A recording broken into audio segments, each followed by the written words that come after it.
Hello, I'm Chuck Smith. And I'm Carol Matriciana. Welcome to this edition of The Pagan Invasion. The concept of evolution has dominated the thinking of the scientific community for nearly a century and a half. Through the years, many have hoped with great anticipation that evolution's theories would prove to be true and would thus answer the great mysteries of life. Yet as we stand at the edge of the 21st century, we are no closer to knowing anything about the mechanisms of the evolutionary process than we were during Darwin's time. To this day, scientists have failed to agree on many evolutionary claims, including how it happened, when it happened, and what changed into what, and how non-life became life. Should the theory of evolution prove to be invalid, the only other explanation for existence of life would be the result of the handiwork of a master designer and creator. And that's a conclusion that the scientific community seems to avoid considering at any cost. Most people are under the impression that Charles Darwin discovered the law of evolution and that it is a modern scientific fact. That assumption, however, is not true. Ancient Greeks, Indian mystics, and many other cultures have believed in various forms of evolution throughout the ages. What Darwin did was popularize a theory of evolution in 1859 with the publication of his book, The Origin of Species by Natural Selection. Darwin has been said to be responsible for perhaps the most fundamental of all intellectual revolutions in the history of mankind.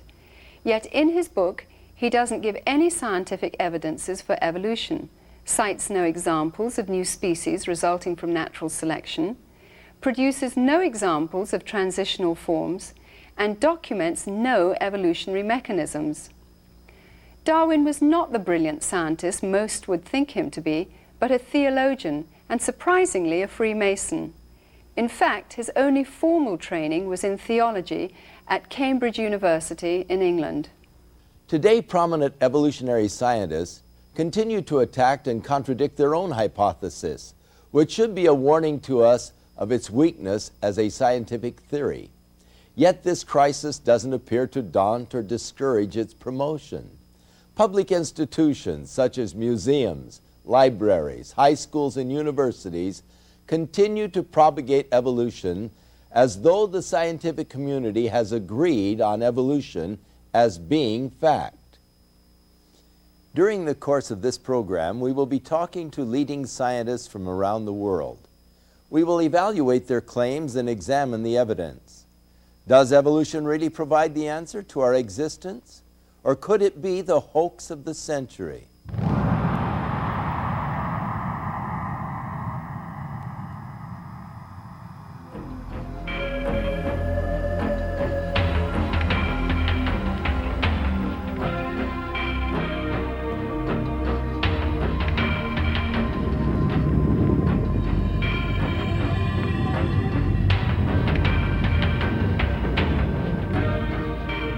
The controversial question of how life began has puzzled mankind for thousands of years. There are two schools of thought.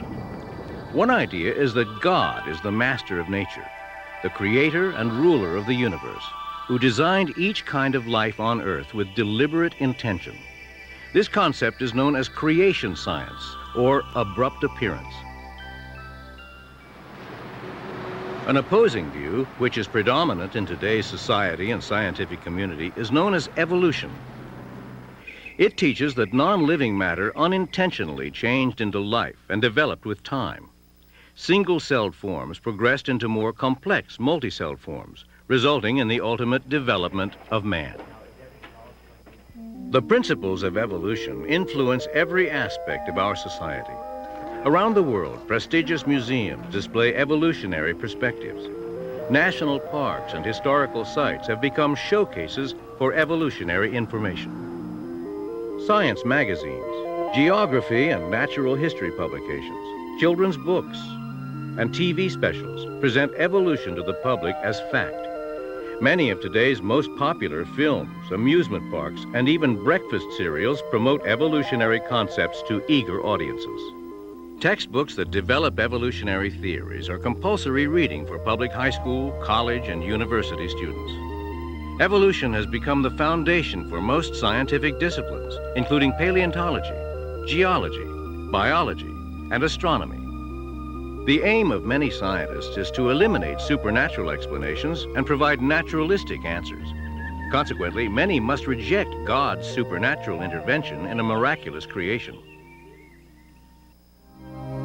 The parallel ideas of reincarnation and evolution have always been closely linked to the occultic beliefs of many of the world's pagan religions. But during the mid-19th century, this philosophy was suddenly given scientific respectability worldwide by an Englishman, Charles Darwin, who has become known as the father of evolution. The majority opinion of the day held to the biblical account of a creator God who intentionally designed each basic form of plant and animal. Although raised a Christian, Darwin rebelled against this idea and in his theory saw a way to formulate a process without a creator. This is the home of Charles Darwin between 1842 and 1882. It's in this study that Charles Darwin produced his great works. In fact, he used to sit in this chair. It's here he wrote his famous On the Origin of Species, published in 1859. Charles Darwin is a giant among men in the modern world because he developed the theory of evolution, which transformed the scientific world. The theory of evolution by natural descent was in vogue long before Darwin's time. What Darwin did was provide a rational explanation of how it might have operated. So rational indeed that many people said, why didn't I think of that? Many people felt most comfortable. As far as Darwin was concerned, he was their hero. He provided the explanation that they were seeking. Modern science was born in 1620 when Lord Bacon wrote Novum Organum. Between 1620 and 1860, most scientists believed in the creator and in the creation of man. Today, few scientists believe in creation or a creator. What happened? Who were some of the molders of the modern mind? Standing here by Thomas Huxley in the Museum of Natural History. He's been called Darwin's bulldog because he took the theory of Darwin and gave a forceful presentation of it. Huxley believed that you could explain everything in nature apart from the creator by pure natural laws. We have to remember that after all, creationism was what everybody thought not all that many years ago. And creationism was overthrown in the scientific community by evolutionary thinking. For the most part, Darwin's book was considered blasphemous by the average person in England at that time. Karl Marx, an atheist and the originator of communism, was delighted to find a scientific rationale in the theory of evolution, which he claimed gave validation to his new philosophy. Marx admired Darwin, and the two communicated and corresponded.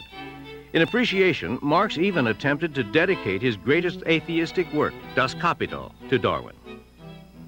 There were communists of the day, and Karl Marx was one of these, who saw Darwin's theory as giving scientific credibility to what was previously merely a philosophy.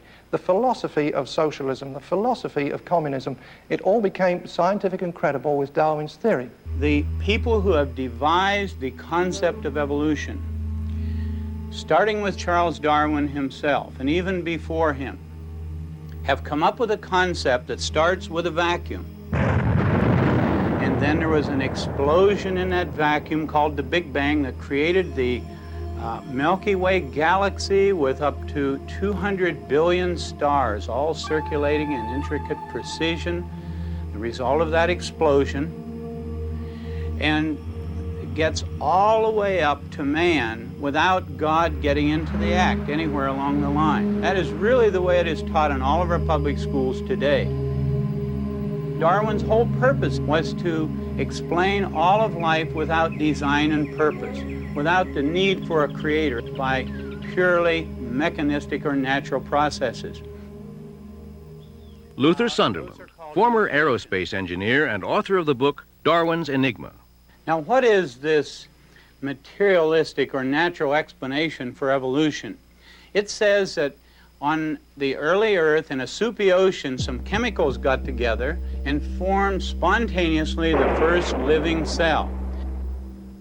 Now that was no minor operation, because the simplest single-celled organism we know anything about has in its genes and chromosomes about as much data as there are letters in the world's largest library, 1 trillion letters. No way in the world could random processes have organized that much data. Most life forms are comprised of billions of these complex cells, which once again display themselves in perfect order. The mathematical impossibility of the human body being formed accidentally surpasses the logic of an explosion in a printing shop, resulting in the formation of a dictionary.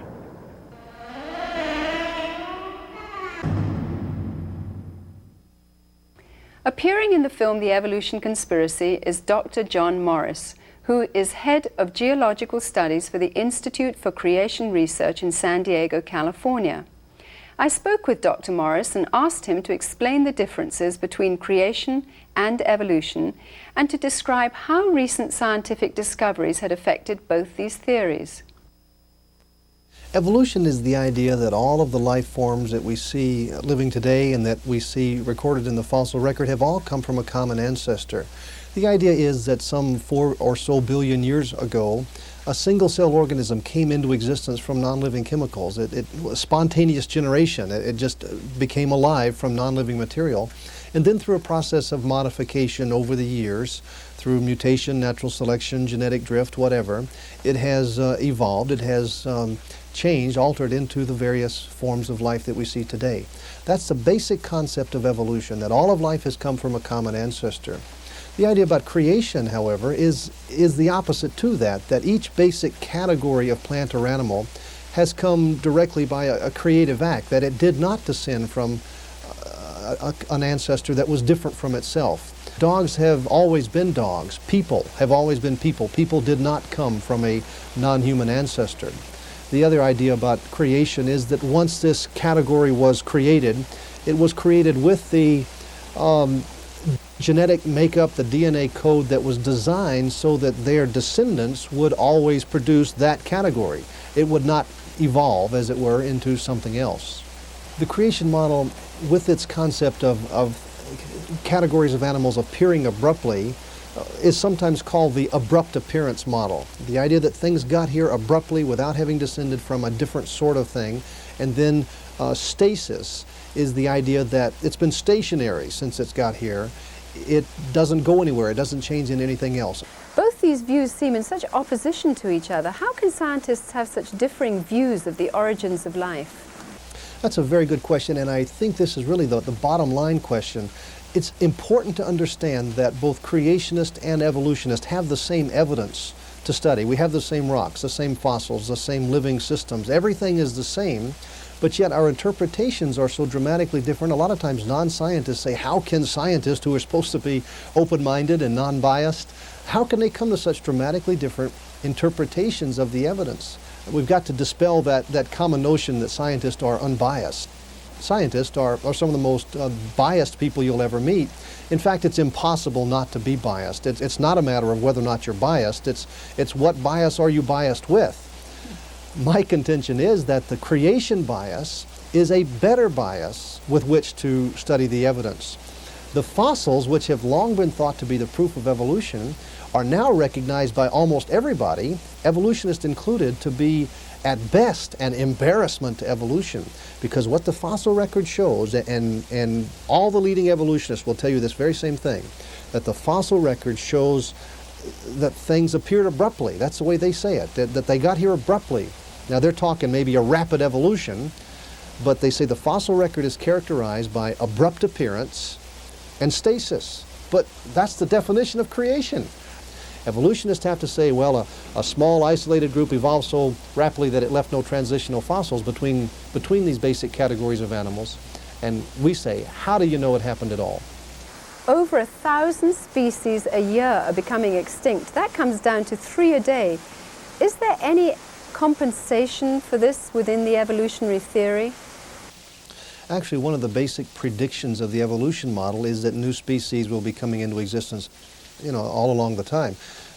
But what we see when we really look at the world, what the facts of science show is that species just don't come into existence. On a daily basis, species are going extinct. What we see is extinction. That's what science tells us. Now, the evolutionary historical reconstruction is that new species are forming. But the evolutionary reconstruction does not fit well with observed science. In wanting to steer clear of the concept of a creator, evolutionary scientists have ironically and unwittingly adopted an idea which forms the basis of many pagan religions. In an attempt to avoid traditional biblical religion, they actually promote another. The results have been devastating. Many areas of science, such as biology and geology, have been compromised. In searching for evidence to prove evolution, scientists have pursued a series of wild goose chases only to come up empty-handed.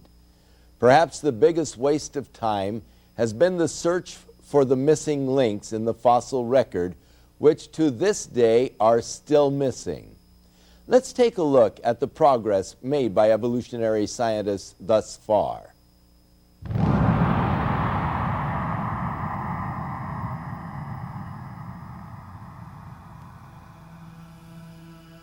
If evolution has really occurred, we ought to be able to see the evidence in the fossil record. After all, that's the record of the past. But if we look at that fossil record carefully, we see that there are no recorded instances of one type of an animal ever changing into another. There's no transitional forms. One of my advisors is working in the field of paleontology and has been working on the distribution of fossils in the record and has found that there are no interspecific transitional forms, something that, of course, the creation model would have predicted and did predict long before this research was done.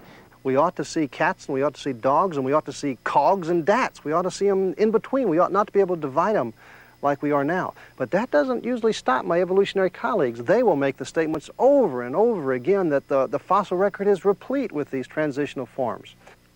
There are myriad transitional forms. There's really no problem finding transitional forms.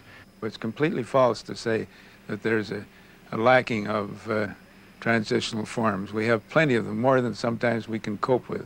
In fact, there are so many transitional forms between species that we must often fall back on statistical analysis to separate one from the other.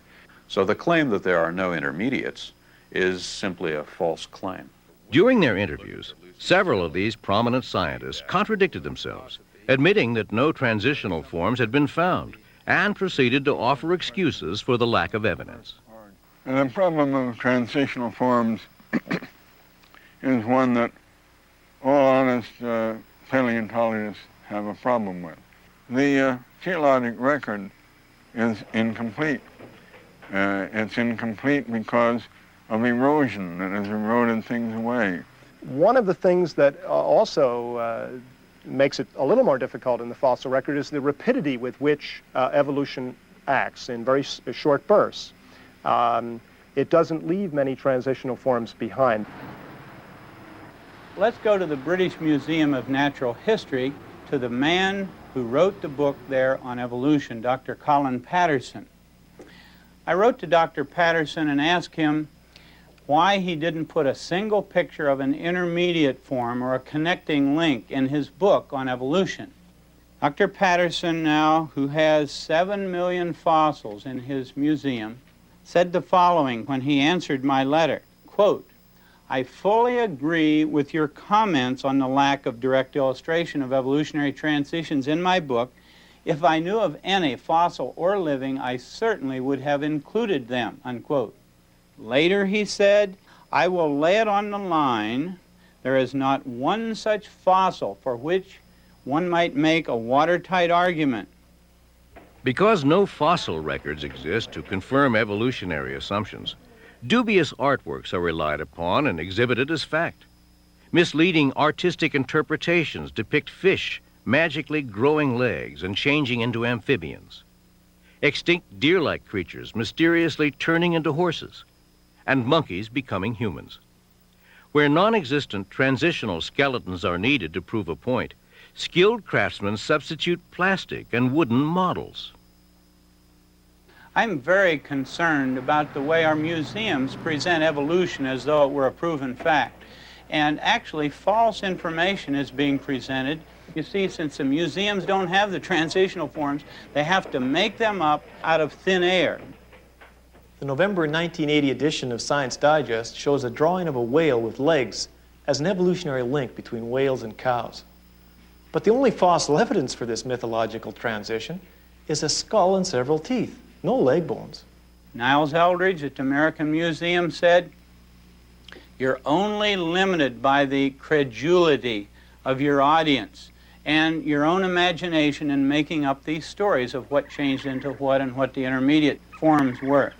If we're talking about seeing evolution today, seeing one species changing into another species, that's not going to happen. Although there must be, from an evolutionary perspective, many transitional forms out there, the likelihood of finding any one of them is extremely low. The more we learn about paleontology, that is fossils, the more certain we are that evolution is based on faith alone. The National Academy of Science is the official advisor to the U.S. government on questions of science. In its publications, it falsely claims that the missing links that troubled Darwin are no longer missing. This is misrepresentation which deceives millions, because after 120 years of exhaustive searching, Darwin's missing links are still missing. Yet this academy and evolutionists continue to perpetuate the mythical theory that man developed from ape-like creatures. Richard Leakey, who is one of the most well-known anthropologists, said that if he were asked to draw a family tree for man, he would just have to draw a huge question mark because the evidence is too scanty to possibly know man's evolutionary origin, and he didn't think we're ever going to find it. To aid and abet evolutionary concepts, artistic depictions have gone beyond ethical boundaries. Despite having no foundation for the ape-to-man theory, scientists and artists continue to dupe the public with lifelike but imaginary illustrations.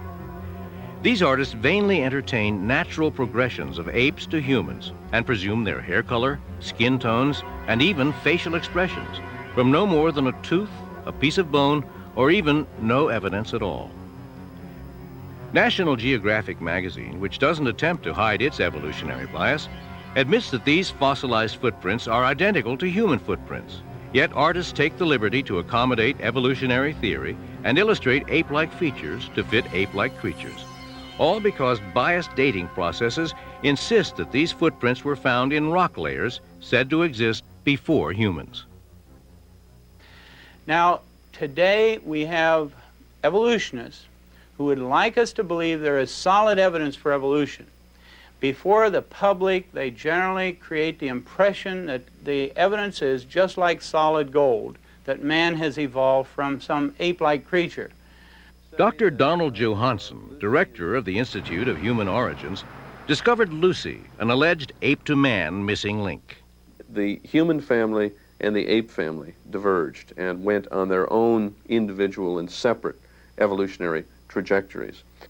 We don't know precisely what the common ancestor was for that, but we know that it resembles something like what is called Ramapithecus. Ramapithecus. That was formed out of nothing but a fragment of a jaw and several teeth.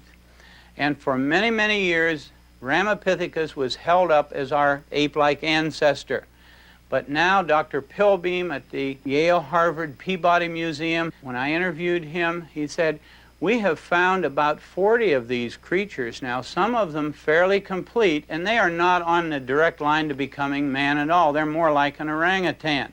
Dr. Pilbeam of Yale, who first claimed that Ramapithecus was an ancestor of man, now suggests that it isn't. Yet evolutionists continue to cite Ramapithecus as an ape-man link. Another so-called missing link, Java Man, was concocted by Eugene Dubois when he found an ape-like skull fragment, and then 50 feet away he found a human leg bone. However, just before he died, Dubois confessed that he'd also found 2 human skulls at this same location, and he admitted that the skull fragment belonged to a gibbon and not to an ape man. Homo erectus is probably best known as Java man.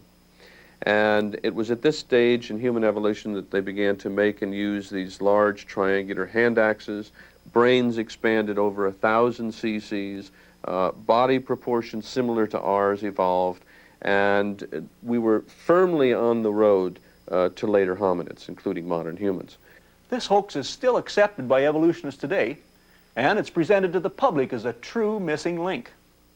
If you think the Java Man hoax is incredible, wait until you hear all the facts surrounding Johansson's Lucy, this little 3.5-foot adult skeleton, which looks just like a chimpanzee. As you know, Lucy was found in 1974, and sometimes I refer to her as the woman who shook up man's family tree, because she represents for us the oldest, most complete skeleton we have of any human ancestor known to anthropologists. Now, the species Australopithecus afarensis, as represented by Lucy, is a species that we feel is ancestral to modern humans. And the significance of Lucy is that she gives us a good idea of what our ancestors looked like some 3 million years ago. We can learn from her skeleton about the way that she walked, for example. When we look at her knee joint, when we look at her pelvis, we see that she walked like you and I, instead of like a chimpanzee. Johansson said, even though this is a very ape-like creature, it walked upright. Well, the pygmy chimp today wanders around in the rainforest walking upright almost all the time, so that doesn't prove anything. Actually, the only features of Lucy which even hint at erect posture are the knee and hip joints. Dr. Charles Oxnard, with a sophisticated computer analysis, has concluded that Johansson's claims for the hip are unfounded, and it must be pointed out that the knee was not even found with Lucy. This knee joint was found over a mile away, 200 feet deeper than the other bones. She comes closer to representing, I think, what the average person thinks of as the missing link than any other fossil we had ever found in Africa. So she has extraordinary importance in terms of understanding the very earliest phases of human evolution. Richard Leakey and others are now claiming that in all likelihood Lucy is really a mosaic of 2 or more species. This isn't funny. What is funny is that they claim that creation isn't scientific. The next thing back was Piltdown Man. Here was a case where a human skull had been doctored up along with a jaw of an orangutan to make the jaw look somewhat human. The teeth were filed. It turned out to be a pure fraud. Piltdown Man was a purposeful fraud, and it fooled the world's greatest evolutionists simply because they so much wanted to believe that there was some evidence for evolution. Neanderthal man was originally found in the Neanderthal Valley of Germany. These creatures almost all looked very modern, but several of them, 2 or 3, had a very stooped over, brutish appearance. Now, however, 2 scientists have gone over to the museums in Europe from Johns Hopkins University, got these bones out of the museums and x-rayed the ones that had a very stooped over appearance. And lo and behold, they discovered that the stooped over creatures had rickets or some vitamin D deficiency disease such as arthritis. They have reclassified the Neanderthals from a separate species, now put them back into Homo sapiens, the same as modern man. Now, Nebraska man consisted of nothing but a single tooth. And around this single tooth, pictures were drawn showing an ape-like creature that had evolved into man. It turned out later that this tooth was nothing but the tooth of an extinct pig. And this is a case now where a pig made a monkey out of an evolutionist. I think man has always been man. The scientific evidence shows this, and this, of course, is very consistent with the account of creation that is presented in the book of Genesis. Behind closed doors, or occasionally when speaking very candidly, the evolutionists admit there is really no evidence that man evolved from the apes.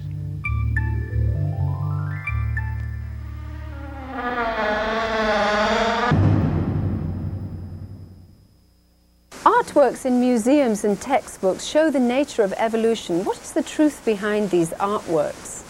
You know, I talked to an artist about a year or so ago who was an artist for an evolutionary textbook, and he was told to draw a picture of one of these missing links between an ape-like ancestor and man, and he was given the skull of a creature to work from. The drawing that he made of the creature that would have had that sort of skull looked very ape-like.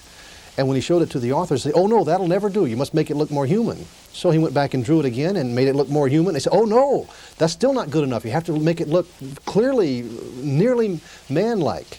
And so he had to redraw it again, and they kept rejecting it. Finally he says, "I refuse to lie in my artwork. The facts are that this thing is an ape. It's not a human ape missing link."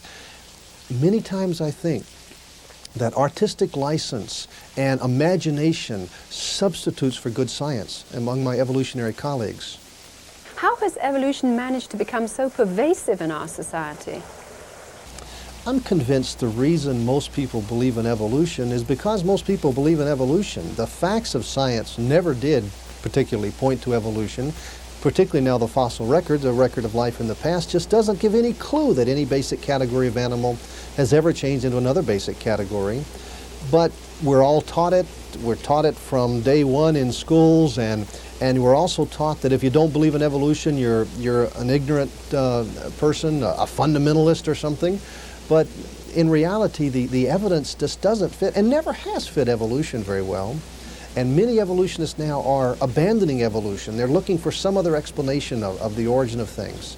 In schools, students are taught that evolution is a fact. Is it proper for scientists to claim that evolution is a fact? I remember at the Scopes trial in 1925, all the arguments that were used in favor of evolution have now been disproved. They're no longer even thought to be proof of evolution, such as Nebraska man. This was a human ancestor, so it was thought. It was based on one tooth that was found, and from that tooth was built up not only the whole person, but the family, the wife, the kids, the whole community, just off of one tooth. And it was found out later that that tooth was really not even a human tooth. It was from a pig.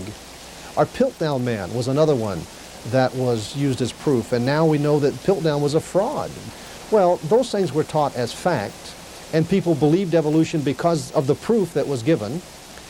But now we know that those proofs were in fact wrong, but people still believe in evolution because you see how it works. They were taught it was a fact, they believed it, and it got to where the evidences were unimportant anymore.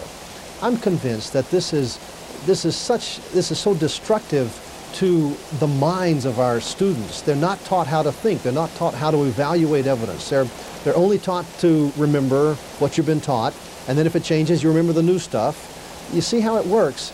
You know, I think this issue of creation evolution goes far beyond just how we look at rocks and fossils. I think it's really a basic foundational issue.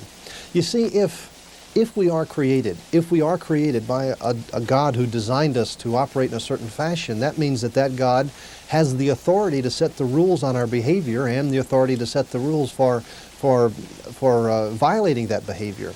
So our job is to agree with and submit to those rules. But you see, if we've just descended from the animals, if we're just an ape that lost our tail somewhere along the line, then nobody owns us. We set our own rules and we do what we want to do. This, I think, is a commentary on our modern society, that everybody's doing their own thing, that you know, we're after our own gratification.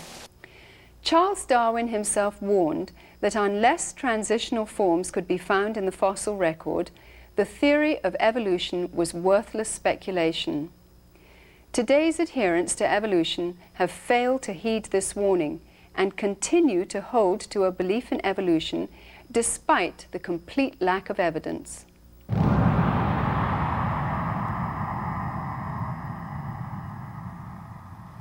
The evolutionists realize that they can no longer rely on the fossil record to give them any support. So what they've done is they've come up with a very crafty alternative to the Darwinian concept of evolution. They call it the punctuated equilibria concept. One of the really exciting developments in evolutionary theory in the last 10 to 15 years has been the theory that instead of evolving very gradually over a long period of time, that evolution came in short bursts that were interspersed with much longer periods where virtually nothing happened. You see, this solves all kinds of problems intellectually for the evolutionist. He doesn't have to look at the fossil record. There is no evidence in the fossil record that one type of animal ever changed into another type of animal. Punctuated equilibria comes along and says that isolated populations of animals evolved rapidly and left no fossil trace. But this is an argument from lack of data. There are no transitional forms, and that's used then as proof of the brand of evolution called punctuated equilibria. This is bad science. With this new information, we're trying to refine our view of evolution. And what's emerging is a much more powerful synthesis of the evolutionary theories.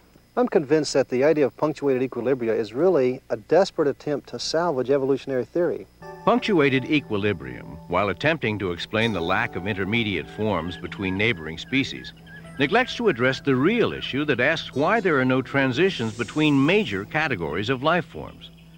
One extraordinary answer was offered by Goldschmidt's hopeful monster theory. Who would believe, for instance, that a reptile laid an egg and a bird came crawling out of the egg, as Goldschmidt had said about this theory when he first came up with it?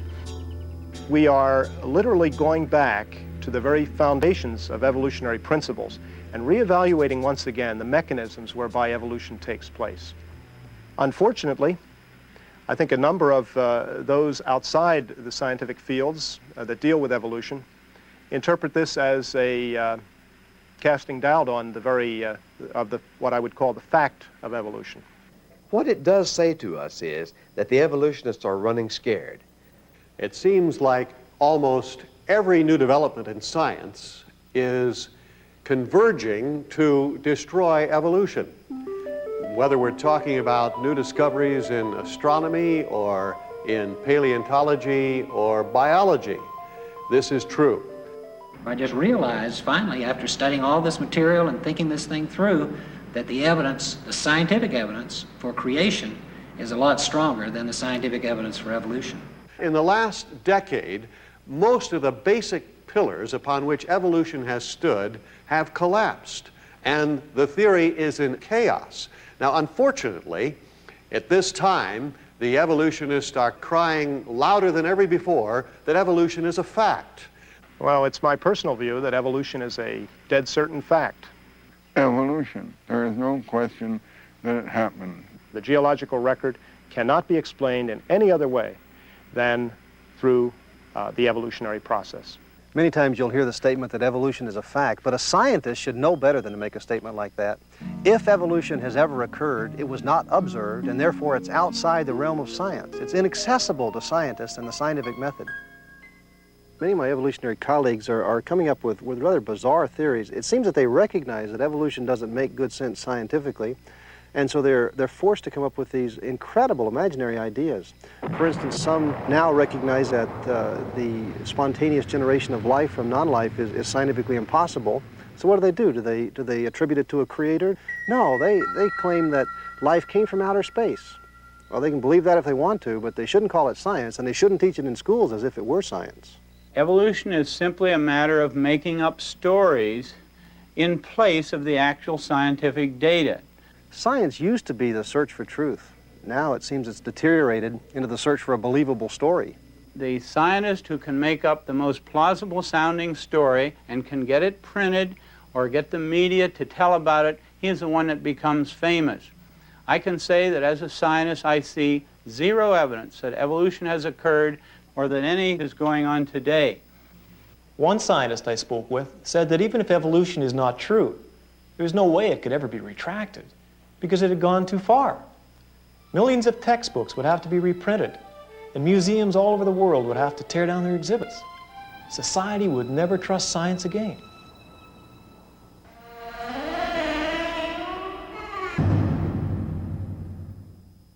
Paul the Apostle speaks of men who do not want to retain God in their minds. And this is the only reason why the evolutionary theory is still held on to, because it offers to man the explanation for his existence apart from God. But as Paul the Apostle also said, professing themselves to be wise, they have become fools, because they have changed the glory of an incorruptible God, and they have fashioned it like unto corruptible beast. And they have worshipped and served the creature more than the Creator, who is blessed forevermore. And that's the problem. The worship of the creature rather than the Creator. But that in itself is irrational. To look at the beauty and the design of creation and then to worship the creation itself is not rational. To look at a rose, to admire its beauty, to smell its fragrance and say, oh, that's God. No, that's irrational. That is a creation of God. It shows the signs of God in the design. And so the wise person will go beyond the creature and worship the Creator who is blessed forevermore. Don't get caught short. Go all the way and worship God, the Creator. Within all of us, there is a God-shaped vacuum. Throughout the ages, man has attempted to fill that void with the things of the world. But it is only through a relationship with our Creator that we can be truly satisfied. His Holy Scriptures reveal the way in which we can be reconciled to God, and that is through the provisions of His Son, Jesus Christ. I'm Chuck Smith. And I'm Carol Matriciana. Join us again for another edition of The Pagan Invasion.